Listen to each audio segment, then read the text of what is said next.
கம்புக்கு தான் கொடுக்கணும். அந்த அளவுக்கு சத்து வந்து கம்பில் இருக்குது. கம்பில் பார்த்திங்கன்னா ஒரு கம்பரிசியும் எடுத்துக்கிட்டு இந்த பக்கம் ஒரு வெள்ளை அரிசியும் எடுத்துக்கிட்டு அரிசிச்சோரையும் கம்பரிசி சோறையும் ரெண்டையும் கம்பேர் பண்ணி பார்த்திங்கன்னா வெள்ளரிசி சோறை விட 8 மடங்கு கம்பரிசியில் இரும்பு சத்து அதிகமாக இருக்குது. இந்தியாவில் ரொம்ப ஸ்டேப்பிள் ஃபுட்டாக சாப்பிட்றது அரிசியாக இருக்குது. ஆனால் அந்த அரிசியில் இரும்பு சத்தே இல்லை. அதனால தான் இந்தியர்களில் நிறைய பேருக்கு சோகையாக இருக்குதுன்னு சொல்லி உலக சுகாதார நிறுவனமும் உலகத்தில் உள்ள பெரு அறிஞர்கள் பல பேரும் சொல்லிகிட்டு இருக்காங்க. ஆனால் அவர்களெல்லாம் நினைக்கிறது நம்ம வெள்ளரிசி மட்டும்தான் சாப்பிடுவோன்னு. பல காலமாக நம் மக்களில் 75-80% மக்கள் பல ஆயிரம் ஆண்டுகளாக கம்பஞ்சோறு, வரகரிசி சோறு, திணைச்சோறு இதுதான் சாப்பிட்டுட்டு இருந்தோம்.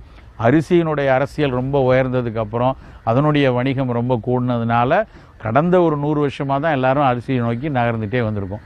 இரத்த சோகை இருக்கக்கூடிய குடும்பங்களில் கம்பரிசி சோறு வந்து வாரத்துக்கு 2-3 நாள் கண்டிப்பாக இருக்கணும். அந்த கம்பரிசி சோறே வந்து நல்லா கம்பம் கூழாகவோ